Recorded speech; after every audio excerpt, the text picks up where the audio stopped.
हाँ जी, तो हम पढ़ने वाले हैं ह्यूमन रिप्रोडक्शन, है ना। रिप्रोडक्शन पता है, कंटिन्यूटी ऑफ स्पीसीज करने के लिए हम रिप्रोडक्शन कराते हैं।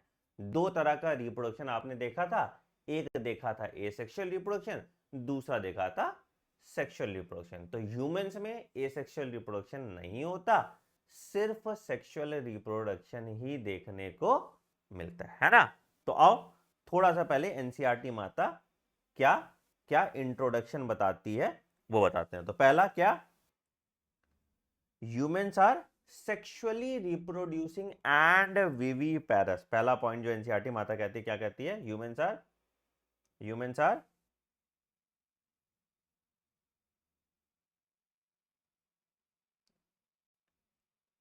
Sexually reproducing and viviparous. Viviparous समझते हो बेटा, हम डायरेक्टली यंग वंस को जन्म देते हैं, हम डायरेक्टली यंग वंस को जन्म देते हैं, इसीलिए इनको हम क्या कहते हैं, इसीलिए इनको हम विविपेरस कहते हैं। तो humans are sexually reproducing and viviparous, ठीक है। अच्छा, ह्यूमन रिप्रोडक्शन में क्या क्या स्टेप इन्वॉल्व होता है सर, ह्यूमन रिप्रोडक्शन में क्या क्या स्टेप्स इन्वॉल्व होता है, या रिप्रोडक्टिव इवेंट्स की हम बात करें तो क्या क्या चीज इन्वॉल्व होता है। इतना सेक्स एजुकेशन तो पढ़ा ही होगा आप लोगों ने। तो सबसे पहले रिप्रोडक्टिव इवेंट्स की अगर हम बात करें, सबसे पहले अगर रिप्रोडक्टिव इवेंट्स की हम बात करें तो क्या क्या चीज आपको देखने को मिलता है। सबसे पहला चीज स्टेप क्या होगा, सबसे पहला स्टेप होगा सर, इसको हम कहेंगे फॉर्मेशन ऑफ गैमीट, है ना। मेल गैमीट बन रहा है, फीमेल गैमीट बन रहा है। मेल गैमीट क्या है, मेल गैमीट स्पर्म है। फीमेल गैमीट क्या है, फीमेल गैमीट ओवम है। तो पहला हो गया फॉर्मेशन ऑफ गैमीट। क्या कहते हैं इस प्रोसेस को, इसको हम कहते हैं गैमीटोजेनेसिस, है ना। सबसे पहले गैमीट फॉर्मेशन हुआ, जब आप प्यूबर्टी पे रीच करते हैं तो आपका गैमीट फॉर्मेशन होता है, जिसको हम गैमीटोजेनेसिस कहते हैं। ठीक है सर, बिल्कुल सही बात है, ठीक है। अच्छा, उसके बाद क्या होता है, ट्रांसफर ऑफ गैमीट होता है ना। सेक्सुअल रिप्रोडक्शन से या सेक्सुअल इंटरकोर्स से आप क्या करते हो, गैमीट्स को ट्रांसफर, है ना, स्पर्म को ट्रांसफर कर देते हो वेजाइना में, तो इसको हम कहेंगे गैमीट ट्रांसफर, गैमीट ट्रांसफर। क्या होगा भैया इसमें, transfer of sperm into vagina by the process called insemination, उस प्रोसेस को हम इंसेमिनेशन कहते हैं। तो transfer of sperm in vagina, ठीक है, इस प्रोसेस को हम क्या कहते हैं सर, इस प्रोसेस को हम इंसेमिनेशन कहते हैं, ठीक है। ठीक है सर, तीसरा सर क्या है, हमने गैमीट फॉर्मेशन देखा, हमने गैमीट ट्रांसफर देख लिया, ठीक है। अब क्या होगा, fusion of male and female gamete होगा, है ना। तो हम अगर बात दें कि इसको हम कहेंगे गैमीट फ्यूजन। क्या कहते हैं स्टेप को, इस स्टेप को हम कहते हैं फर्टिलाइजेशन। इस स्टेप को हम क्या कहते हैं, फर्टिलाइजेशन, जहां पे fusion of male and female gamete हो रहा है, उस स्टेप को हम सर क्या कहते हैं, फर्टिलाइजेशन कहते हैं, ठीक है। अच्छा, उसके बाद चौथा स्टेप क्या होगा सर, चौथा स्टेप होगा जाइगोट बना, जाइगोट से एम्ब्रियो फॉर्मेशन होगा, ठीक है। तो क्या होगा आपका, जाइगोट बनेगा, जाइगोट से ब्लास्टोमियर बनेगा, ब्लास्टोमियर से मॉर्यूला बनेगा, मॉर्यूला से ब्लास्टोसिस्ट बनेगा, और इस ब्लास्टोसिस्ट का इम्प्लांटेशन हो जाएगा तुम्हारे यूट्राइन वॉल पे। अगेन अभी ये सब वर्ड समझ नहीं आ रहा तो आगे हम डिटेल में पढ़ेंगे, अभी तो बस इंट्रोडक्शन बता रहे हैं, ठीक है। इस ब्लास्टोसिस्ट का क्या होगा, इम्प्लांटेशन हो जाएगा। इस ब्लास्टोसिस्ट का क्या होगा सर, इस ब्लास्टोसिस्ट का इम्प्लांटेशन हो जाएगा, ठीक है, बहुत अच्छी बात है। तो चौथा स्टेप हो गया इम्प्लांटेशन, जिससे आप प्रेग्नेंट हो गया, ठीक है। उसके बाद तुम्हारा क्या होगा, इम्प्लांटेशन के बाद, इम्प्लांटेशन के बाद एम्ब्रियोनिक डेवलपमेंट होगा, बच्चा बड़ा होगा अंदर, है ना। तो एम्ब्रियो बड़ा होगा, इसको हम कहेंगे एम्ब्रियोनिक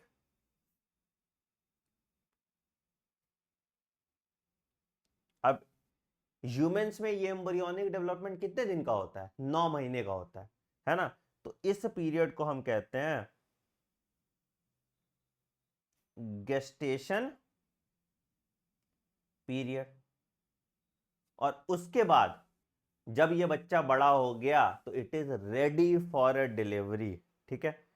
तो अब उसके बाद छठा पॉइंट आ जाएगा डिलीवरी ऑफ अ बेबी। क्या कहेंगे इस प्रोसेस को, डिलीवरी। इस प्रोसेस को सर हम कहते हैं पार्चुरेशन। क्या कहते हैं इसको सर, इसको हम कहते हैं पार्चुरेशन, ठीक है। तो ये डिलीवरी हो गया बच्चा का, इसको हम क्या कह दिए, पार्चुरेशन। है या नहीं, है या नहीं, है या नहीं, ठीक है, ठीक है, ठीक है। तो ये तुम्हारा पूरा रिप्रोडक्टिव इवेंट है जिसको हम डिटेल में पढ़ने वाले हैं, ठीक।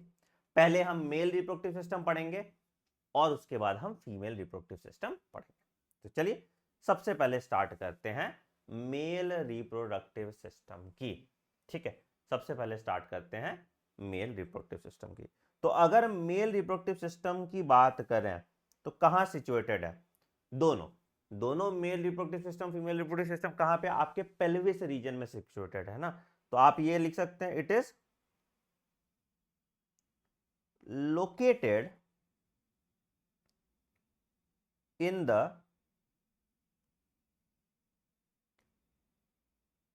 pelvic region।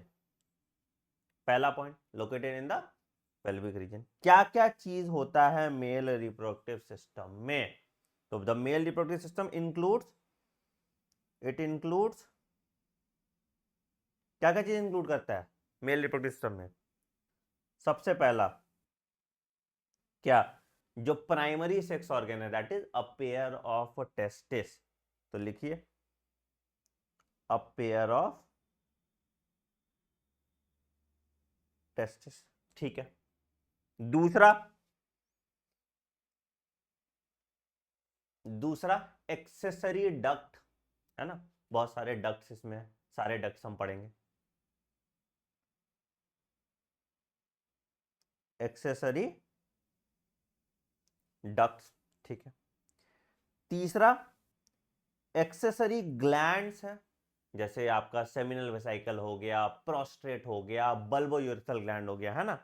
तो तीसरा एक्सेसरी ग्लैंड्स, ठीक है। चौथा आ जाएगा एक्सटर्नल जेनेटिलिया, जो आपका पीनिस हो गया, है ना, एक्सटर्नल जेनिटेलिया।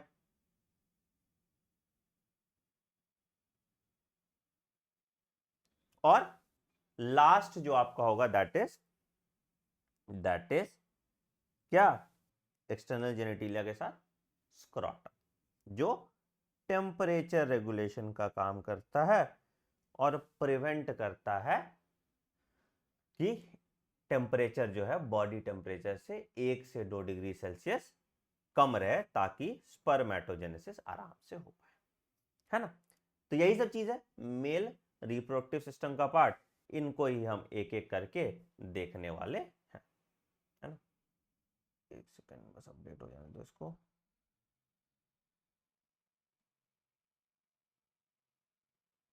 ठीक, तो शुरुआत करते हैं हम सबसे पहले स्क्रोटम से। सबसे पहले चीज से हम शुरुआत करते हैं स्क्रोटम से। हम सब कुछ इसमें पहले विजुअलाइज करेंगे, ठीक है। और उसके बाद इसको लिखेंगे, है ना। सबसे पहले हम इसको विजुअलाइज करेंगे और उसके बाद इसको लिखेंगे, ठीक है। अच्छा, अब इसमें से अगर बताओगे प्राइमरी सेक्स ऑर्गन कौन है, प्राइमरी सेक्स ऑर्गन वही ऑर्गन है जो गैमीटोजेनेसिस करा रहा है। तो मेल के केस में टेस्टिस होगा, फीमेल के केस में तुम्हारा क्या होगा, ओवरी होगा, हमेशा याद रखना, ठीक है। तो ये वाला जो है ये क्या है तुम्हारा प्राइमरी सेक्स ऑर्गन है, ठीक है। तो जो तुम्हारा गैमीटोजेनेसिस कराता है वही प्राइमरी सेक्स ऑर्गन होता है, जो तुम्हारा गैमीट फॉर्मेशन कराता है वही प्राइमरी सेक्स ऑर्गन होता है, ठीक है। आओ, तो देखो बेटा, अब यहां पे ये स्क्रॉटम है, थोड़ा तो कॉम्प्लिकेटेड डायग्राम तुमको दिख रहा होगा, बट ये डायग्राम दिखाना इसलिए जरूरी है कि इससे तुम अच्छे तरीके से विजुअलाइज कर पाओगे, ठीक है। तो सबसे पहले हम बात करते हैं अगर स्क्रॉटम की, ठीक है।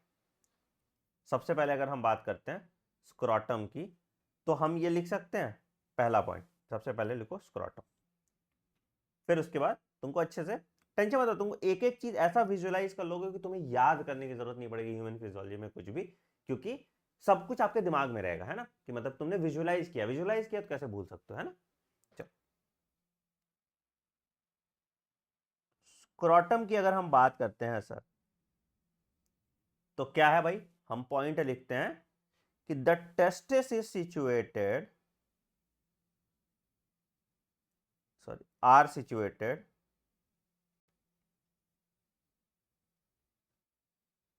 outside the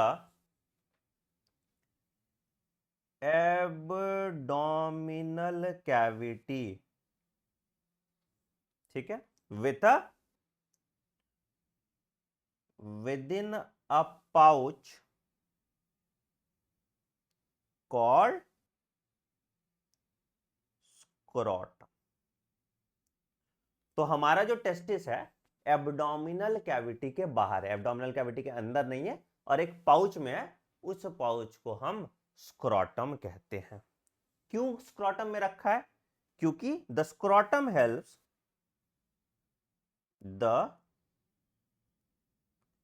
scrotum helps in maintaining क्या, in maintaining low temperature of testis, low temperature of testis, ठीक है। कितना कितना भाई, 2 से 2.5 degree Celsius lower than body temperature, ठीक है। 2 से 2.5 degree Celsius lower than body temperature for spermatogenesis, spermatogenesis कराने के लिए ये टेम्परेचर एसेंशियल होता है, ठीक है। अब भाई ये टेस्टिस काम कैसे करता है उसी की हम बात करेंगे, ठीक है। तो देखो, सबसे पहले आते हैं, सबसे पहले अगर तुम ये देखोगे तो ये देखो, पहला चीज, सबसे पहला चीज तुमको दिख रहा है, अब ये जो स्क्रॉटम है, स्क्रॉटम में ना ऐसे बीच से लाइन गया है, ये देखो, ये बंटवारा जो है, हमारे जो दो अनमोल रतन है, अनमोल रतन 1 एंड अनमोल रतन 2, इसका बंटवारा कैसे हुआ है, किसने किया है, इसका बंटवारा किया है रैफे ने, है ना। तो तुम्हारा जो स्क्रॉटम है, स्क्रॉटम के बीच से एक लाइन और ग्रूव गया है ना, जो स्क्रॉटम को 2 पार्ट में डिवाइड कर रहा है उसको हम रैफे कहेंगे। तो यहीं पे लिख लीजिए, तो groove slash line crossing the mid line of scrotum, ठीक है, crossing the mid line of scrotum, ठीक है। इसको डायग्राम बनाने की जरूरत नहीं है, इसका नो पीडीएफ में दे दूंगा ना, तो ये डायग्राम देख लो, ये बनेगा नहीं डायग्राम, कैसे बना पाओगे, है ना। डिफिकल्ट है डायग्राम को बनाना, ठीक है। अच्छा, अब आप देखोगे कि यहां पे दो तरह का मसल्स आपको देखने को मिल रहा होगा, है ना। एक यहां पे दिख रहा है तुमको, एक यहां पे दिख रहा है। इस मसल को हम कहते हैं डार्टोस मसल, ठीक है, और इस मसल को हम कहते हैं क्रीमास्टर मसल। तो दो तरह का मसल होता है, एक होता है डार्टोस मसल और दूसरा होता है क्रीमास्टर मसल। दो तरह का मसल होता है, एक होता है डार्टोस मसल और दूसरा होता है क्रीमास्टर मसल, ठीक है। बस बेसिक बेसिक चीज मैं आपको डार्टोस और क्रीमास्टर मसल का बता देता हूं, उतना आप जान लेंगे तो भी आपके लिए सफिशिएंट हो जाएगा, ठीक है। तो क्या है सर, क्या है सर, तो लिख लो कि the scrotum is line by the scrotum is lined by two muscles, ठीक है। कौन कौन सा मसल है सर, ये आपके एनसीईआरटी में नहीं दिया हुआ है, बट फिर भी हम पढ़ाते हैं क्योंकि कभी कभी इससे सवाल आ जाता है। पहला है, इसको हम डार्टोस मसल कहते हैं, और दूसरा है, इसको हम क्रीमास्टर मसल्स कहते हैं, ठीक है। अब देखो दो सिनेरियो बन रहा है यहां पे तुम्हारा, क्या है, टेम्परेचर तुम्हारा 2 से 2.5 डिग्री सेल्सियस कम होना चाहिए बॉडी टेम्परेचर से, है ना।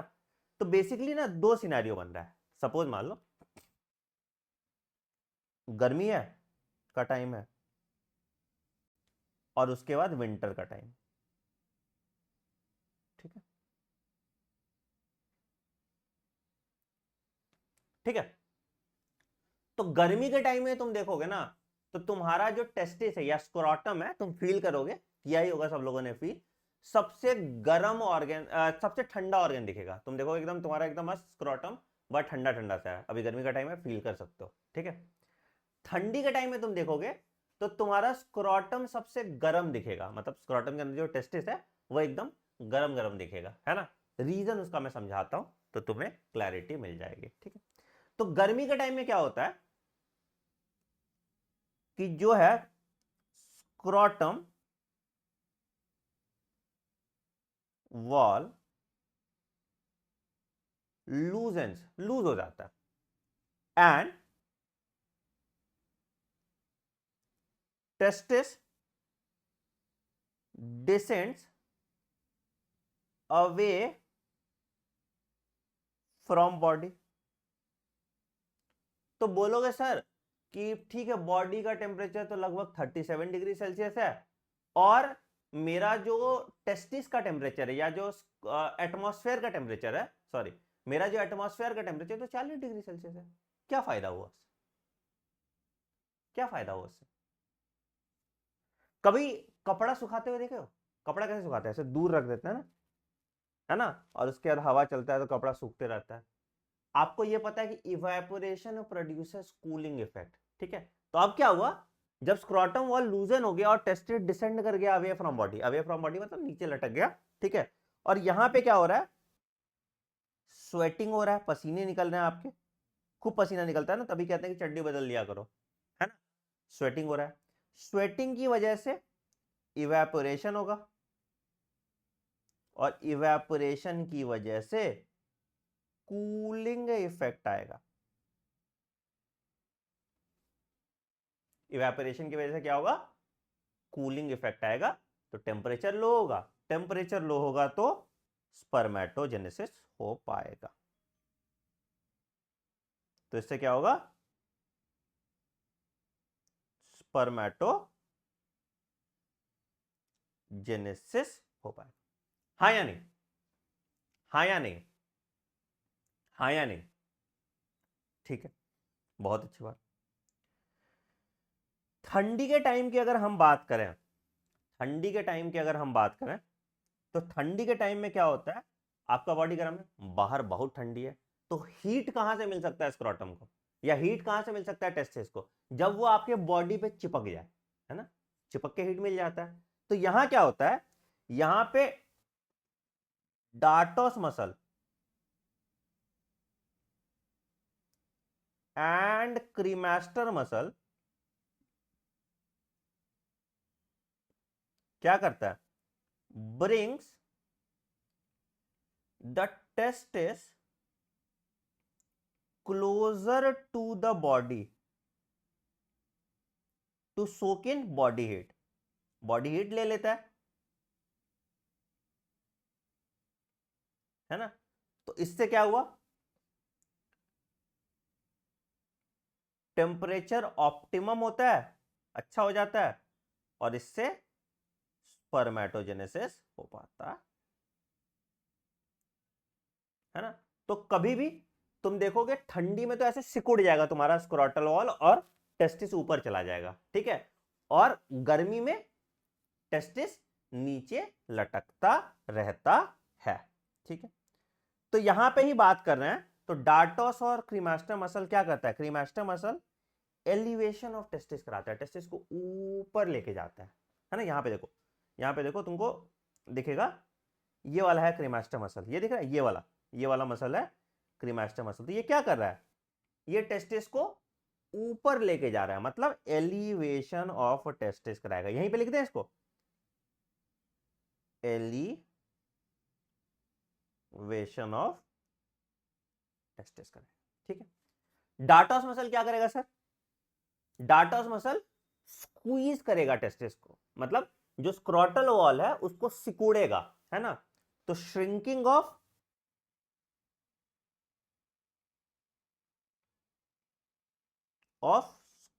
Scrotal wall to bring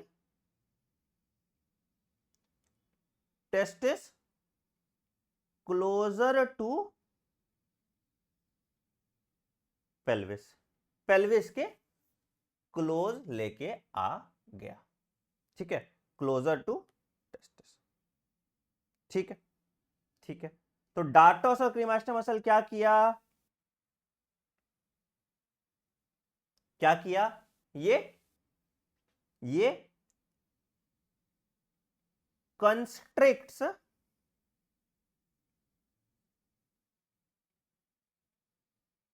the scrotal wall to bring the testis closer to pelvis region in cold climate,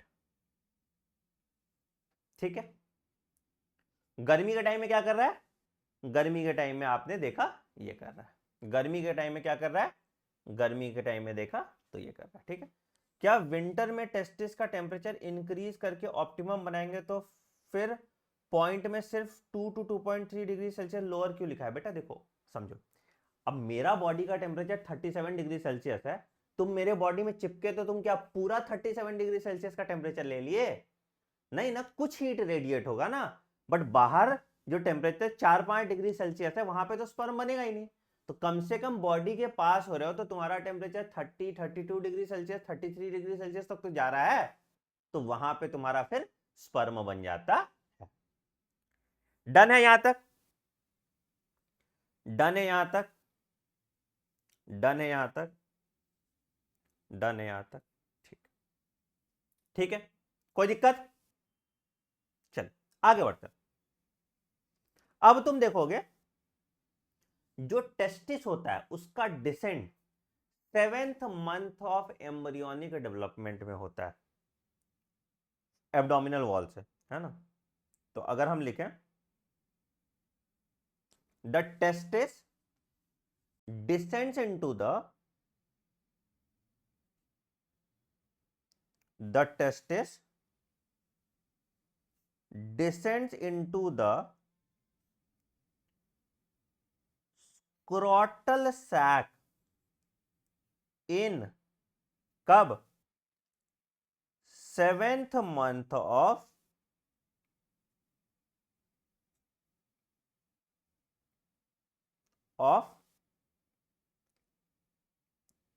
embryonic development, ठीक है, ठीक है। 7वें महीने टेस्टिस डिसेंड करता है स्क्रोटल सैक में, ठीक है। अगर टेस्टिस फेल कर जाता है डिसेंड करने से, तो क्या हुआ, स्पर्मेटोजेनेसिस नहीं होगा। इस फिनोमेना को हम क्रिप्टोर्चिडिज्म कहते हैं। इफ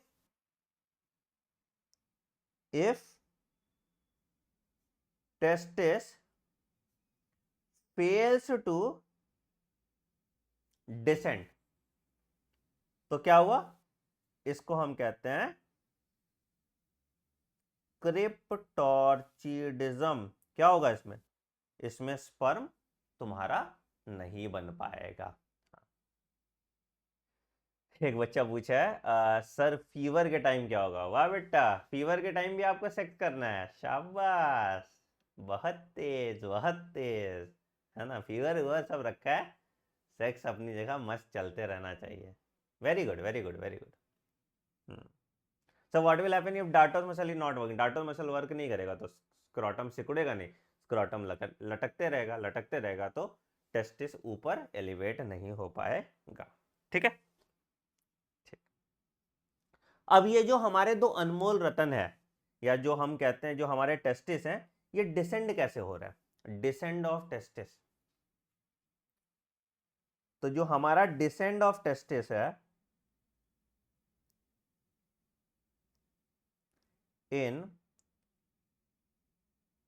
स्क्रोटल सैक होता है, occurs through a canal called inguinal canal।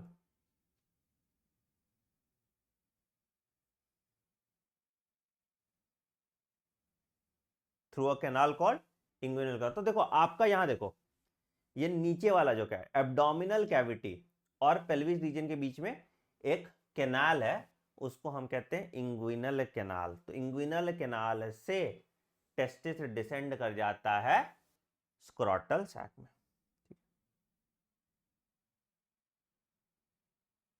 The testis is held by a cord called spermatic cord. Now these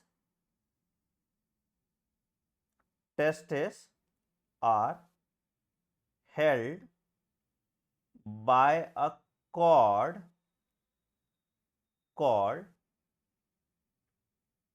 spermatic cord।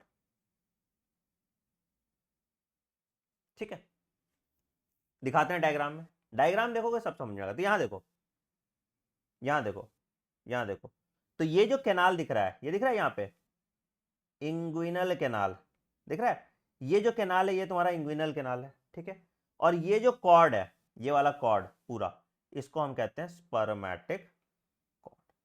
ठीक है, तो जो कैनाल है जिससे स्पर्मेटिक कॉर्ड निकला, उसको हम इंग्विनल कैनाल कह दिए। और स्पर्मेटिक कॉर्ड में क्या है तुम्हारा, स्पर्मेटिक कॉर्ड में तुम्हारा ब्लड वेसल्स है ना, लिम्फेटिक वेसल्स है, नर्व सप्लाई है, जो टेस्टिस को सब कुछ सप्लाई कर रहा है। तो क्या कर रहा है, स्पर्मेटिक कॉर्ड, इसके पास ब्लड वेसल्स है, लिम्फ और नर्व्स है ना, जिससे न्यूट्रिशन तुम्हारे टेस्टिस को मिलता जा रहा है ना।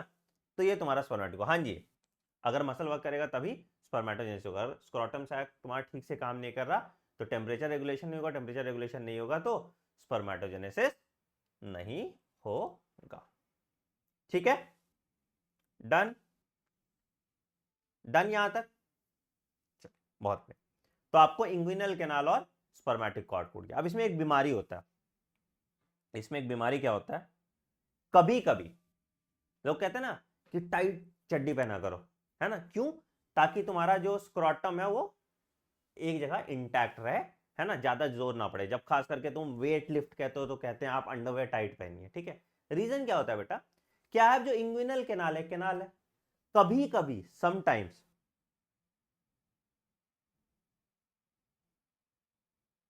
क्या होता है, उस कैनाल में इंटेस्टाइन का प्रोट्यूशन हो जाता है।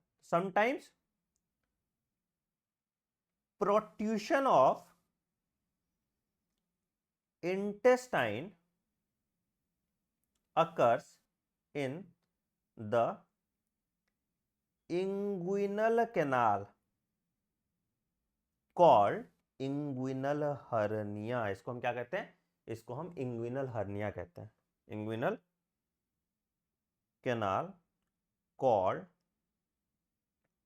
Inguinal hernia. तो हम क्या कहते हैं? फिर उसके बाद इसका ऑपरेशन करते हैं। Protrusion of intestine occurs in the inguinal canal. तो क्या होता है? अंदर घुस जाता है। कहाँ? स्क्रोटल सैक में इंटेस्टाइन।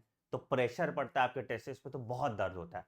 तो इस फिनोमिना को हम कहते हैं इंग्विनल हर्निया, है ना।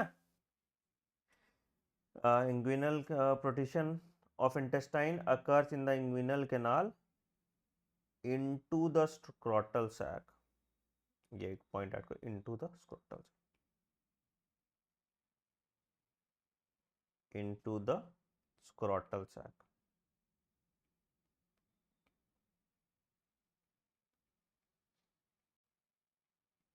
Called inguinal hernia. समझ गया? यहां तक कोई दिक्कत? यहां तक कोई दिक्कत? कुछ भी ऐसा जो समझ में नहीं आया तो बताइए। आगे बढ़ते हैं। Sir in cryptorchidism can child never have coitus in this whole life? They can have coitus, they can have sex, but they will not be able to produce sperm. Sperm produce नहीं करेगा तो बच्चा नहीं होगा। Sex करने में कोई दिक्कत नहीं है ना? ठीक है, ठीक है, ठीक है, ठीक है। Testis is held by a cord called spermatic cord to the abdominal wall से चिपका रहता है ना। और डिसेंड ऑफ टेस्टिस तुम्हारा इंग्विनल कैनाल से हो गया। यहां तक क्लियर है? एक बार थम्स अप दे दो।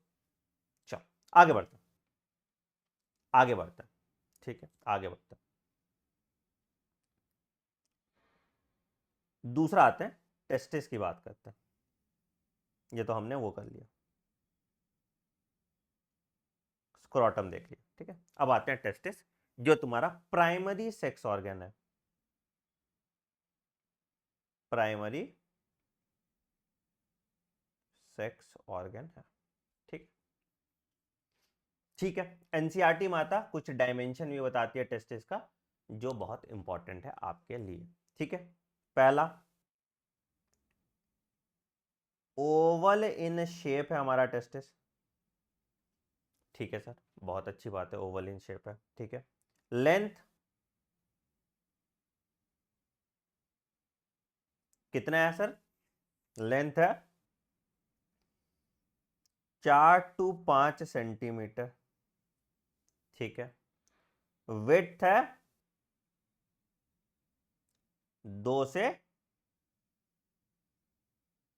3 सेंटीमीटर। ठीक है, लेंथ है 4 से 5 सेंटीमीटर और विड्थ है 2 से 3 सेंटीमीटर। यहां तो कोई दिक्कत? ठीक, ठीक। अब आते हैं डिटेल में, इंटरनल स्ट्रक्चर इसके पढ़ते हैं। टेस्टिस का इंटरनल स्ट्रक्चर पढ़ते हैं। ठीक है, तो इंटरनल स्ट्रक्चर ऑफ टेस्टिस।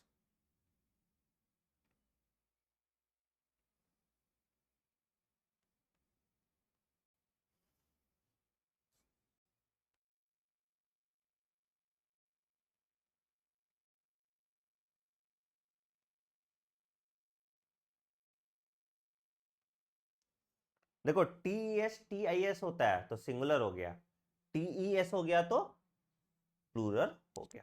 ठीक है, पहला point, testis 3 layer of covering से कवर्ड होता है। ठीक है, तो एक पॉइंट लिखो आप, टेस्टिस इज कवर्ड बाय, थोड़ा हम एनसीईआरटी के बाहर जाएंगे बेटा, थोड़ा सा, ज्यादा नहीं। ठीक है, थोड़ा, कवर्ड बाय 3 कोट्स। कौन कौन सा 3 कोट्स है सर? पहला है, इसको हम कहते हैं ट्यूनिका वैजिनालिस, सबसे बाहर वाला, आउटर, आउटर ट्यूनिका वैजिनलिस, ठीक है। उसके बाद जो तुम्हारी एनसीईआरटी कोड का नाम लिखती है, सिर्फ एक जो लोग पूछते हैं उसका नाम है ट्यूनिका एल्ब्यूजिनिया, जो व्हाइट फाइबरस कोट का बना होता है, ठीक है। बस इसका लिख लो, बाकी तुमको लिखने का जरूरत नहीं। मिडिल ट्यूनिका एल्ब्यूजिनिया किसका बना होता है sir? White fibrous connective tissue का बना होता है, व्हाइट फाइबरस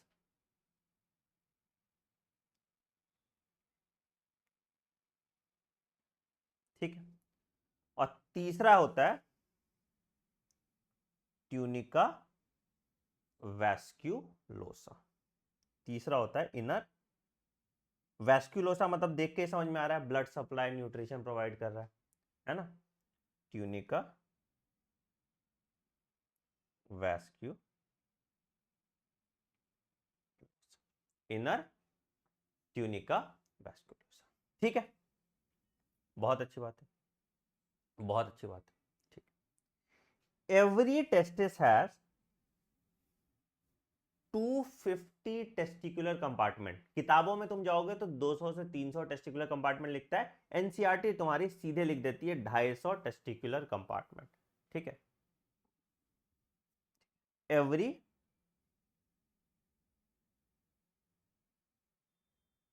टेस्टिस, आईएस हो जाएगा, है ना, has 250 compartments called testicular lobules, testicular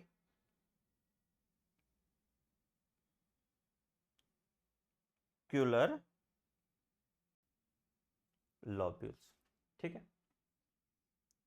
तो जो कंपार्टमेंटलाइजेशन ऑफ टेस्टिस है उसको हम कह देते हैं टेस्टिकुलर लोब्यूल्स, ठीक है।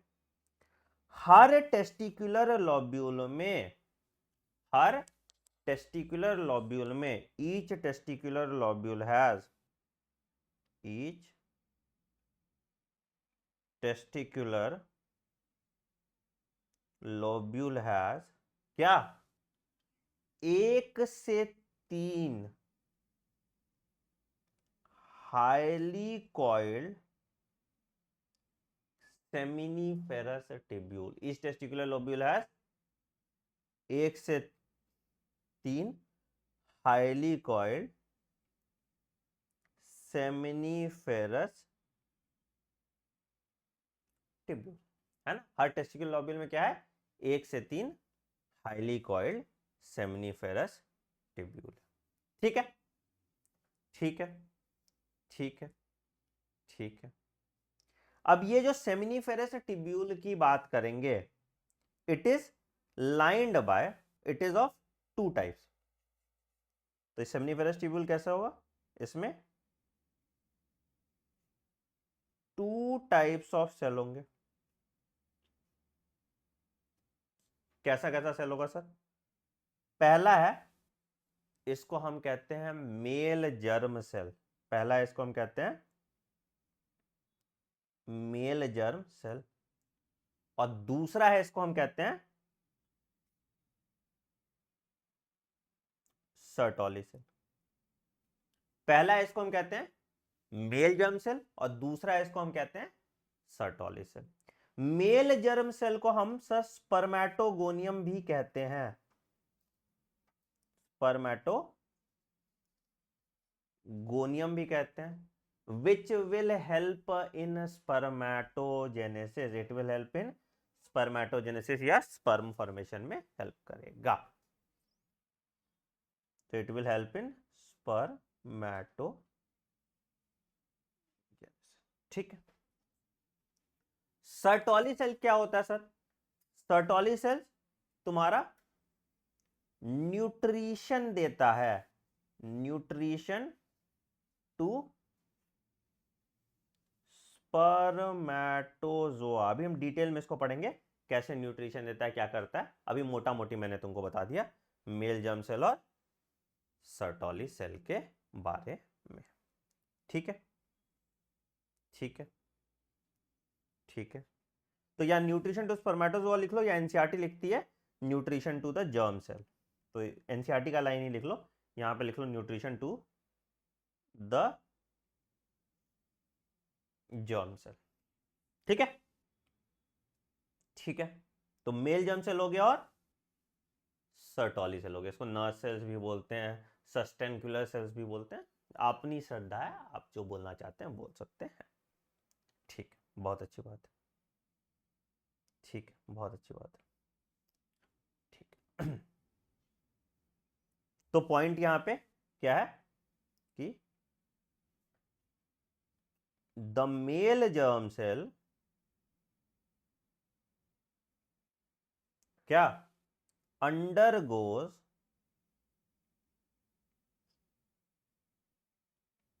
Meiotic division. आपने माइटोसिस मियोसिस पढ़ा, ये अभी हम गैमेटोजेनेसिस देखेंगे, डिटेल में देखेंगे, बस एक लाइन यहां पे लिख लो, undergoes meiotic division finally leading to sperm formation.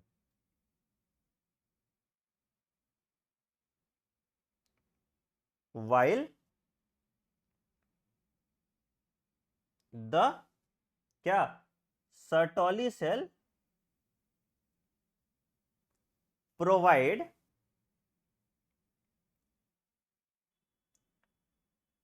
Nutrition to male germ cell. Sertoli cell provides nutrition to male germ cell. हाँ जी, दोनों सेल सेमिनिफेरस ट्यूब्यूल में ही प्रेजेंट होते हैं, दोनों सेल्स सेमिनिफेरस ट्यूब्यूल में ही प्रेजेंट होते हैं। ठीक है, ठीक है। अब सेमिनिफेरस ट्यूब्यूल के बाहर इंटरस्टिशियल स्पेसेस हैं, ठीक है, जिसमें इंटरस्टिशियल सेल होते हैं या लेडिग सेल होते हैं। तो एक रीजन लिखिए, the region outside the region outside the क्या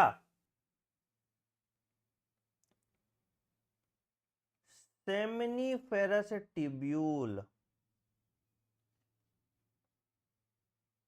कॉल्ड इंटरस्टिशियल स्पेस कंटेन्स क्या blood vessel and interstitial cell, या इसको लेडिक सेल कहते हैं, सेल और लेडिक सेल क्या करते हैं, ये रिलीज करता है टेस्टोस्टेरॉन, है ना। तो या लिख लीजिए Leydig cell synthesize and secretes androgen, male hormone, है ना। Leydig cell synthesize and secrete androgen,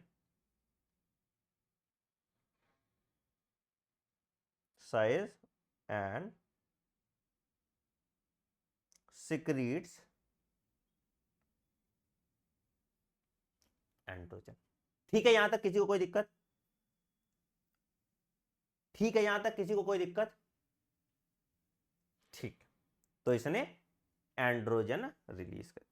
एक लाइन और लिखते हैं लोग, क्या other immunologically competent cells are also present. Again जो आपके इम्यून सिस्टम को वहां पे कुछ और तरह के सेल्स ना डेवलप हो उनका ध्यान रखता है। ठीक है, तो एक और पॉइंट सिर्फ लिख लो इसको बस, other immunologically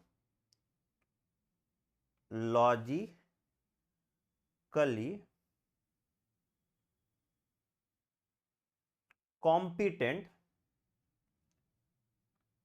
cells are also present। ठीक है, तो ये तुम्हारा आ गया अंदर जो टेस्टिस के क्या क्या है। ठीक है, और तुमको डायग्राम दिखाते हैं, सुंदर सा बढ़िया सा डायग्राम। तो यहां पे देखो, सिंपल सा डायग्राम दिख रहा है, ठीक है। तो तुमको क्या दिख रहा है, सबसे बाहर वाला जो लेयर है वो ट्यूनिका वैजिनालिस है, ये सबसे बाहर वाला जो लेयर है ट्यूनिका वैजिनालिस है। ये जो लेयर है ये वाला, ये हो गया ट्यूनिका एल्बुजिनिया। तो वैजिनालिस दिखा आपको और उसके बाद एल्बुजिनिया दिख गया, इसके अंदर जो होगा वो वैस्कुलोसा होगा, ठीक है। टेस्टिस के अंदर ये जो कंपार्टमेंट दिख रहे हैं आपको, ये होता है तुम्हारा टेस्टिक्युलर लॉब्यूल, ये होता है तुम्हारा टेस्टिकुलर लॉब्यूल। टेस्टिकुलर लॉब्यूल के अंदर 1 से 3 हाईली कॉइल्ड सेमिनिफेरस ट्यूब्यूल होते हैं। टेस्टिकुलर लॉब्यूल के अंदर 1 से 3 हाईली कॉइल्ड सेमिनिफेरस ट्यूब्यूल होते हैं। तो आओ ना हम लोग डायग्राम बना ही लेते हैं थोड़ा बहुत, इतना ही बुरा ड्राइंग नहीं है मेरा, कोशिश करने पे तो हो ही जाएगा, ठीक है। तो अगर हम डायग्राम बनाए, तो कुछ ऐसा होगा। तो मान लो सबसे पहला लेयर जो है वो हमने बना लिया, दैट इज ट्यूनिका वैजिनालिस का लेयर, ठीक है। इसको थोड़ा मोटा कर देते हैं, ऐसा नहीं है यार कि डायग्राम नहीं बनेगा हमसे, क्या हल्के में ले रहा तुमको। लो सबसे पहला लेयर जो है ये हो गया आपका ट्यूनिका वैजिनालिस, ठीक है, ठीक है सर। उसके बाद एक और अंदर का लेयर होगा जिसको हम कहेंगे ट्यूनिका एल्बुजिनिया। एक और अंदर का लेयर होगा जिसको हम कहेंगे ट्यूनिका एल्ब्यूजिनिया, जो क्या करेगा, जो टेस्टिस को तोड़ देगा डिफरेंट टेस्टिक्यूलर कंपार्टमेंट्स में। कितना कंपार्टमेंट है सर इसका, 250 टेस्टिक्यूलर कंपार्टमेंट। अब 250 का 250 तो नहीं बन पाएगा सर, है ना, जितना बन रहा है उससे काम चला लीजिए। कितना कंपार्टमेंट है, 250 टेस्टिक्यूलर कंपार्टमेंट है, ठीक है। तो आओ एक एक करके मार्क कर देते हैं। तो ये आ गया आपका ट्यूनिका वैजिनालिस, ठीक है। ये आ गया आपका ट्यूनिका एल्बुजिनिया, और इसी के अंदर जब ब्लड वेसल्स वाला आ जाएगा अंदर वाला लेयर, तो ट्यूनिका वैस्कुलोसा हो जाएगा, ठीक है, ठीक है, बहुत बढ़िया, ठीक है। अब इसके अंदर क्या है, 1 से 3 हाईली कॉइल्ड सेमिनिफेरस ट्यूब्यूल। तो मैंने यहां पे डाल दिया 1 से 3 हाईली कॉइल्ड सेमिनिफेरस,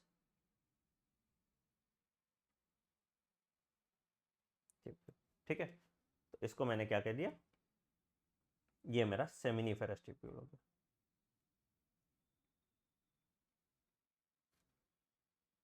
ठीक है। अब ये सारा सेमिनिफेरस ट्यूब्यूल क्या ट्यूब होता है, ट्यूब का छोटा होता है ट्यूब्यूल, ट्यूब्यूल मतलब कुछ ना कुछ निकल रहा है, डक्ट हैगा इसके, तो ये क्या दिखाएगा, स्पर्म लाएगा। ये सब का सब स्पर्म एक जगह जाके जमा हो जाता है, जिसको हम कहते हैं, रेटे टेस्टिस। क्या कहते हैं, रेटे टेस्टिस। तो ये सब आके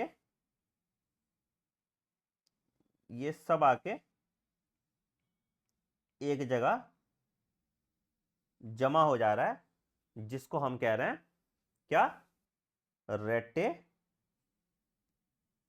अभी लिखवा दूंगा टेंशन मत लो, टेस्टिस, ठीक है।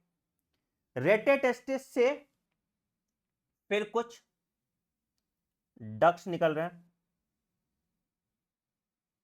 कुछ डक्ट्स निकल रहे हैं, इन डक्ट्स को हम कहते हैं वासा एफरेंशिया। एफरेंशिया बाहर जा रहा है, वासा छोटा है ना, वास मतलब बड़ा, वासा छोटा, ठीक है। तो इसको हम कह देंगे वासा एफरेंशिया, ठीक है। और ये वासा एफरेंशिया कहां गया, ये वासा एफरेंशिया जाके एक रीजन में चला जाता है, हाईली कॉइल्ड रीजन, जिसको हम कहते हैं, ये वासा एफरेंशिया एक रीजन में चला जाता है which is a highly coiled region, जिस रीजन को हम कहते हैं क्या, जिस रीजन को हम कहते हैं एपिडाइडिमिस, क्या कहते हैं इसको, इस रीजन को हम कहते हैं एपिडाइडिमिस।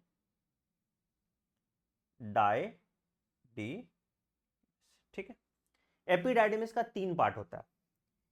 ये हो गया हेड, इसको हम कहते हैं कैप्यूट। ये हो गया बॉडी, इसको हम कहते हैं कॉर्पस। और ये हो गया टेल, इसको हम कहते हैं कॉर्डा। तो एपिडाइडिमिस क्या करता है, थोड़े देर तक स्पर्म का मैच्यूरेशन कराते रहता है। ठीक है, और एपिडाइडिमिस से फिर एक डक्ट यहां से निकाल दो सर, जो कि वास डिफरेंस में कनेक्ट कर देगा, जो कि वास डिफरेंस में कनेक्ट कर देगा। तो यहां से डक्ट निकल गया, इसको हम कह देंगे, इसको हम कह देंगे वास डिफरेंस। अब आज के बाद कोई मेरे ड्राइंग स्किल पे क्वेश्चन नहीं करेगा। समझ में आया? क्लियर है यहां तक?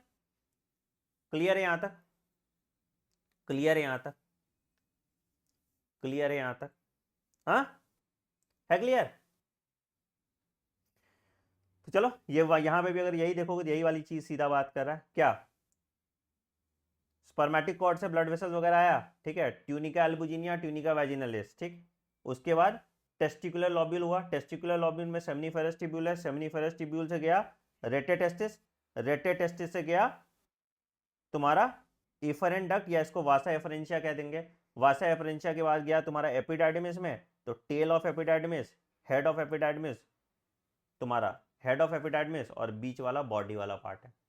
ठीक है, एपिडाइडिमिस से फिर चला गया वास डिफरेंस, एपिडाइडिमिस से फिर चला गया वास डिफरेंस। तो ये वाली बात तुम्हारी टेस्टिस की कंप्लीट हो गई। ठीक है, तुमको वो भी दिखाना था मुझे कि कैसे कैसे सेल्स होते हैं यहाँ पे। तो आप देखो कैसा है, तो ये देखो बेटा, ये जो है सेमिनिफेरस ट्यूब्यूल है तुम्हारा, जिसका बंटवारा यहां से हो रहा है, यहां से फिर बेसमेंट मेम्ब्रेन है, और उसके बाद इसमें इंटरस्टिशियल स्पेस में लेडिक सेल और ब्लड कैपिलरीज आपको बोला गया था, यही बोला था ना मैंने। तो सेमिनिफेरस ट्यूब्यूल में क्या क्या है, सेमिनिफेरस ट्यूब्यूल में तुमको दिख रहा है, तुमको क्या क्या दिख रहा है, तुमको दिख रहा है सर्टोली सेल, ठीक है, और क्या दिख रहा है तुमको, स्पर्मेटोगोनियम या मेल जर्म सेल।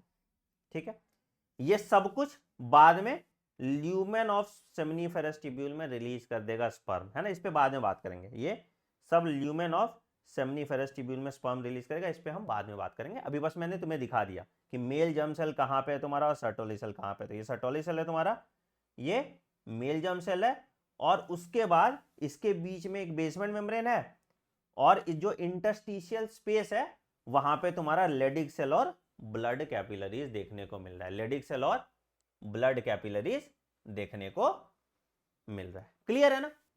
क्लियर है तो एक बार थम्स अप दे दो, क्लियर है तो एक बार थम्स अप दे दो। ठीक है, ठीक है। तो हमें यह पता है कि क्या हुआ, देखो क्या हुआ, क्या हुआ, हमें यह पता है, तो हम ये लिख सकते हैं पाथ कैसे होगा, पाथ कैसे होगा सर। तो पाथवे की अगर हम बात करें, आओ, तो क्या हो गया, the male sex accessory ducts include क्या क्या, पहला रेटेटेस्टिस, ठीक है सर, वासा एफरेंशिया, ठीक है, एपिडाइडेमिस एंड वास डिफरेंस। तो होता क्या, होता क्या है, देखो, सेमिनिफेरस ट्यूब्यूल से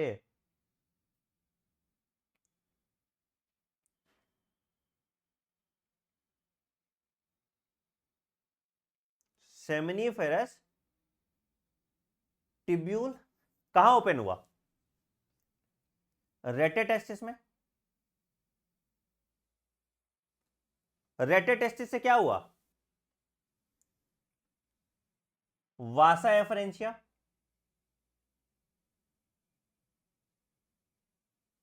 वासा एफरेंशिया से क्या हुआ? एपी एपिडाइडिस में क्या हो रहा है? Temporary storage and maturation of sperm. हाँ जी, वासा छोटा वास बड़ा। Temporary storage and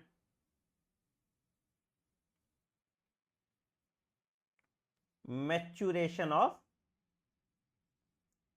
sperm. तो temporary storage and maturation of sperm कहां हुआ? एपिडाइडमिस में। एपिडाइडमिस का 3 पार्ट हमने बताया था, क्या क्या बताया था सर? 3 पार्ट बताया था सर हमने, क्या क्या बताया था? हेड है तुम्हारा कैपुट, बॉडी है तुम्हारा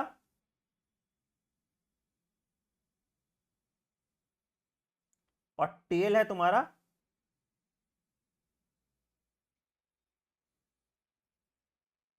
ठीक है। और एपिडाइडमिस से फिर चला जाएगा वास डिफरेंस। एपिडाइडमिस से चला जाएगा वास डिफरेंस। ठीक है, यहां तक तो मुद्दा आपको समझ में आ गया होगा सर। यहां तक तो किसी प्रकार का कोई दिक्कत आपको हुआ? यहां तक का किसी प्रकार का कोई दिक्कत आपको हुआ? बहुत बढ़िया, बहुत बढ़िया बात है। इतना तुम समझ गया तो मेरा ऐसा जीवन धन्य हो गया। ठीक है, ठीक है। अब आते हैं अगले टॉपिक पे, that is accessory reproductive gland. Accessory reproductive gland,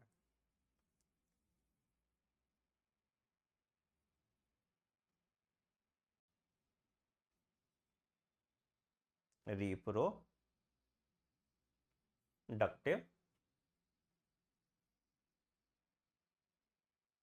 gland. उसके बाद लास्ट में हम पूरा मेल रिप्रोडक्टिव सिस्टम 3D में भी देख लेंगे, जिससे तुम्हें कोई दिक्कत ही नहीं होगी। ठीक है, कौन कौन सा एक्सेसरी रिप्रोडक्टिव ग्लैंड्स था? पहला आता है मेरा, इसको हम कहते हैं सेमिनल वेसाइकल। सबसे पहला जो एक्सेसरी रिप्रोडक्टिव ग्लैंड है, इसको हम कहते हैं सेमिनल वेसाइकल। ठीक है, ठीक है। क्या होता है भैया? पहला चीज, सबसे पहला पॉइंट जो यहां पे ये होता है, पेयर्ड है। कैसा है ये? पेयर्ड है। ठीक है। दूसरा point, it is lined by glandular epithelium which secretes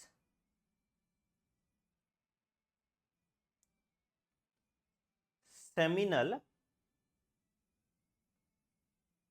fluid। Seminal fluid क्या है, अभी हम उस पर बात करेंगे। ठीक है, ठीक है। इट मेक्स या सिक्रीट्स 60 to 70% ऑफ सीमेन। बहुत इंपॉर्टेंट पॉइंट है, 60 से 70% सीमेन जो है तुम्हारा सेमिनल वेसाइकल से ही निकलता है। ठीक है। स्लाइटली एल्कलाइन,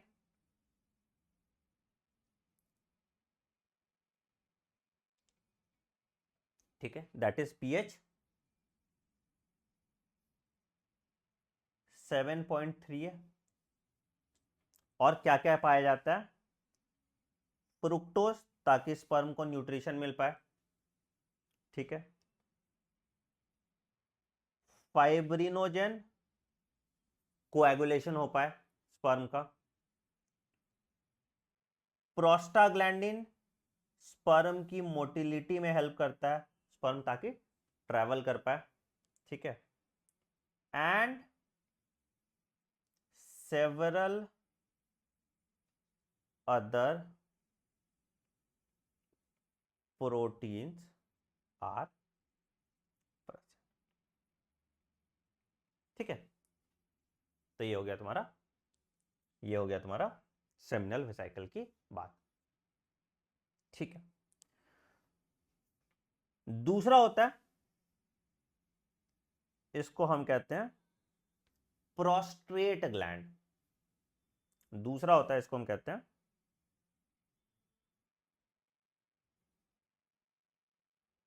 प्रोस्ट्रेट ग्लैंड, ठीक है। पहला बात है, ये अनपेयर्ड है, सिंगल है, सिंगल या अनपेयर्ड लिख लेना बेटा, है ना। ये पेयर्ड नहीं होता, बाकी दोनों पेयर्ड होते हैं,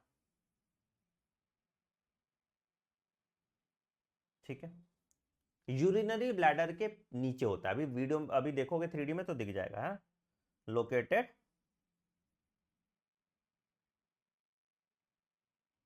below the urinary bladder, it is located below the urinary bladder, ठीक है। लगभग 20 से 30% ऑफ सीमेन ये बनाता है, it makes 20 to 30% of semen, it makes 20 to 30% of semen, ये बनाने का काम करता, ठीक है, ठीक है। तीसरा जो होता है सर, वो कौन सा है? तीसरा जो होता है वो कौन सा है? तीसरा हो गया आपका बल्बो यूरेथ्रल ग्लैंड, ठीक,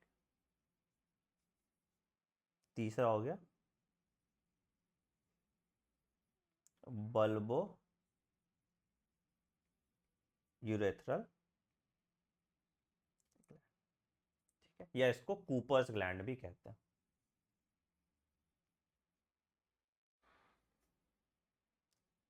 अगेन सर ये ग्लैंड भी पेयर्ड है,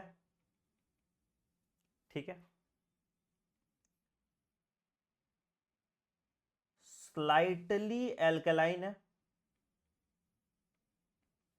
और क्या है भाई, और क्या है, ये ग्लैंड भी पेयर्ड है, it is also slightly alkaline, और ये लुब्रिकेशन ऑफ पीनिस करता है, पीनिस को लुब्रिकेट करता है ताकि आप सेक्सुअल इंटरकोर्स अच्छे से कर पाए, लुब्रिकेशन ऑफ पीनिस करता है। एंड दूसरा आपको पता है ना, यूरेथ्रा, यूरेथ्रा कहाँ है? Urethra is the common passage जिससे स्पर्म भी निकल रहा है और जिससे यूरिन भी निकल रहा है। अब आप बोलोगे स्पर्म तो सर एल्केलाइन है, यूरिन एसिडिक है, तो ये क्या करता है कि it reduces the acidity in urethral meters, ताकि स्पर्म को नुकसान ना पहुंचे, स्पर्म एसिडिक मीडियम में मर जाएगा, है ना। तो it reduces the acidity in urethral,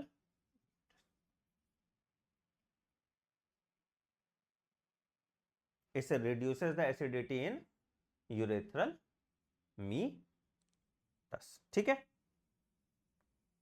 ठीक है, ठीक है, ठीक है। तो एक एनसीईआरटी लाइन बस लिख लो, एक्सेसरी ग्लैंड में क्या होता है, सिक्रीशन ऑफ, एनसीईआरटी लाइन है, सिर्फ एक लाइन आता है जो तुम्हारे काम आता है, ठीक है, सिक्रीशन ऑफ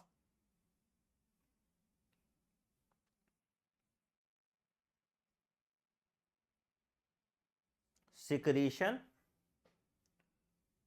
of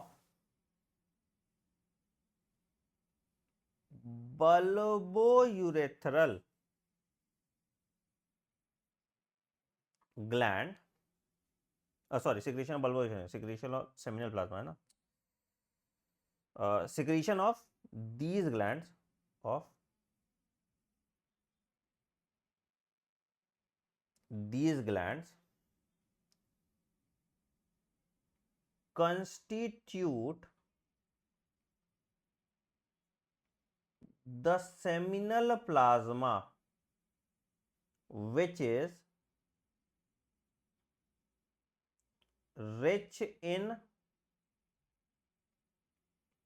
fructose,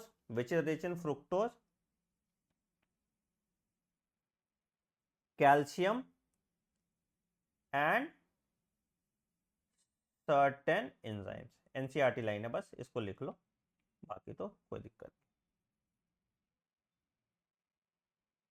ठीक है। लुब्रिकेशन क्या होता है बेटा? वैसलीन कभी देखे हो? वैसलीन कैसे लगाते हो तो ऐसे आराम से, ग्रीस देखे हो? तो लुब्रिकेशन वो क्या होता है कि फ्रिक्शन रिड्यूस करता है लुब्रिकेशन के लिए। ठीक है। Rich in fructose, calcium and certain enzyme. Fructose और कैल्शियम न्यूट्रिशन प्रोवाइड करेगा। जो दूसरे तुम्हारे क्लॉटिंग वाले सामान थे वो क्या होगा कि कोएगुलेशन कराता है, जिससे स्पर्म ट्रेवल कर पाए अच्छे तरीके से। ठीक है। इतना डिटेल में हम लोग को जाना नहीं है, इतना हम पढ़ लेंगे तो काफी है। ठीक है। आओ इसका डायग्राम दिखाते हैं, बढ़िया डायग्राम दिखाते हैं, बढ़िया डायग्राम दिखाते हैं। अब देखो तो हुआ क्या, पीछे से तुम्हारा क्या है, वास्ट डिफरेंस है। वास्ट डिफरेंस और सेमिनल वेसाइकल दोनों आपस में मिल गया और ये एक डक्ट बनाया जिसको हम कहते हैं इजैक्यूलेटरी डक्ट। तो यहां पे आया इजैक्यूलेटरी डक्ट। तो एक पॉइंट यहां पे लिख लो, एक पॉइंट यहां पे लिख लो, क्या एक पॉइंट यहां पे लिख लो कि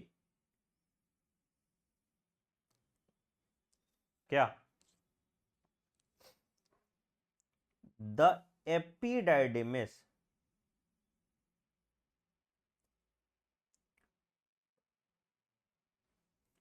leads to vast difference that ascends to the abdomen and loops over the urinary bladder। ठीक है। उसके बाद क्या कह रहा है, it receives a duct from, कहां पे, seminal vesicle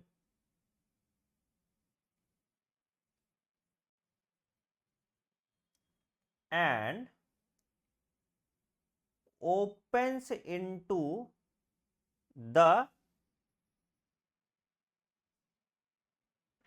urethra as ejaculatory duct। बहुत बार सवाल आया हुआ है इस पे। तो सेमिनल वेसाइकल का डक्ट प्लस वास्ट डिफरेंस का डक्ट दोनों मिला के क्या बना दिया, इजैक्यूलेटरी डक्ट। ठीक है। तो सेमिनल वेसाइकल का डक्ट और वास्ट डिफरेंस का डक्ट मिला के बना दिया इजैक्यूलेटरी डक्ट। कहां खुला ये खुला यूरेथ्रा में। ठीक है। यूरेथ्रा भी तुम्हारा दो तरह का होता है। ठीक है। प्रोस्टैटिक यूरेथ्रा पहला, ठीक है, उसके बाद मेम्ब्रेनस यूरेथ्रा और तीसरा पीनाइल यूरेथ्रा। कहां दिख रहा है तीसरा, पीनाइल यूरेथ्रा। ठीक है। तो यूरेथ्रा भी तुम्हारा तीन तरह का है। प्रोस्टेट वाले रीजन में लिख लो, यूरेथ्रा कैसा कैसा है, तीन तरह का है। एक है तुम्हारा प्रोस्टैटिक यूरेथ्रा,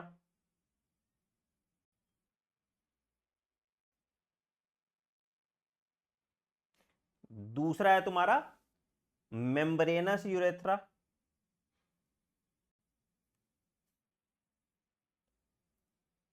और तीसरा है तुम्हारा पीनाइल यूरेथ्रा। ठीक है।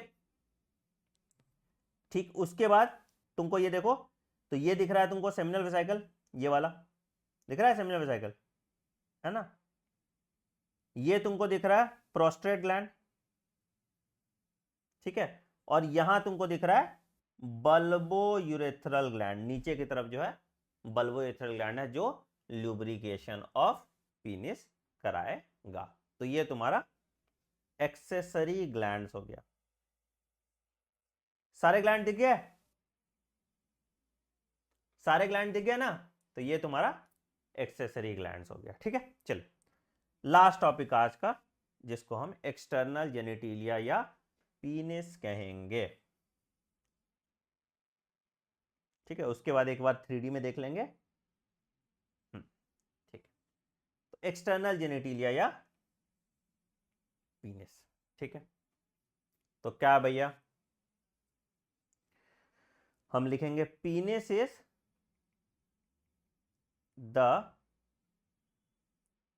मेल एक्सटर्नल जेनिटिलिया, ठीक है। तुम्हारी एनसीईआरटी लिखती है it is made up of a special tissue that help in erection. कौन कौन सा स्पेशल टिश्यू होता है उस पर हम बात कर लेते हैं, ठीक है। तो ये पीनिस तुमको दिख रहा होगा, ठीक है। अब इस पे तुमको दो तरह का मसल दिख रहा होगा, एक दिख रहा होगा कॉर्पस कैवर्नोसम या कॉर्पस कैवर्नोसा, ठीक है, और दूसरा तुमको दिख रहा होगा कॉर्पस स्पॉन्जियोसा, है ना, ये दिख रहा होगा। तो ये वाला जो बड़ा बड़ा पार्ट है, ये वाला जो थिक पार्ट है, इसको हम कहते हैं कॉर्पस कैवर्नोसम, और ये जो पतला वाला पार्ट है इसको हम कहते हैं कॉर्पस स्पॉन्जियोसम, ठीक है। तो ये कॉर्पस कैवर्नोसम और ये कॉर्पस स्पॉन्जियोसम। तो देखो, तो एक पॉइंट यहां पे लिख लो, body of penis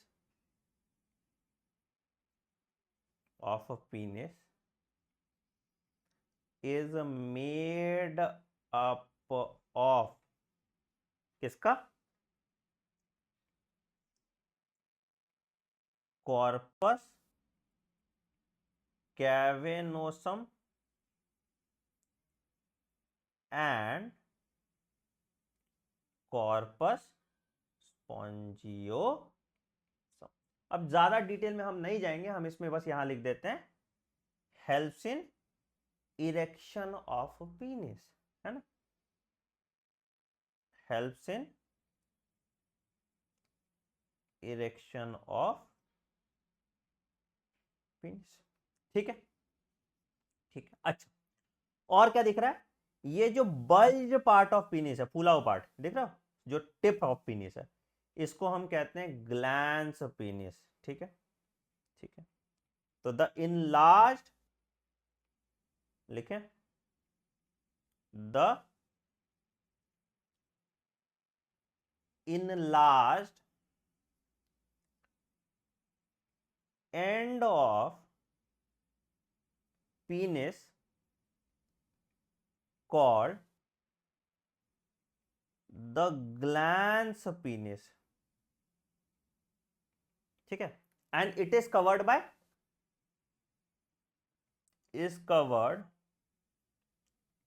by a loose fold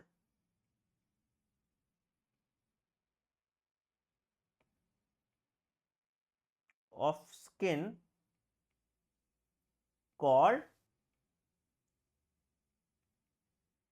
prepuce or foreskin, और foreskin,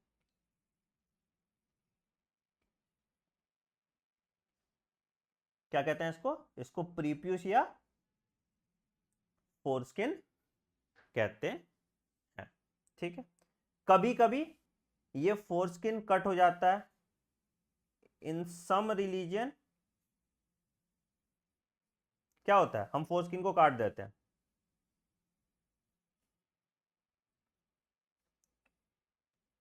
फोरस्किन इज रिमूव्ड, और इसको हम कहते हैं सरकमसिजन, हाँ बिल्कुल, सरकमसिजन,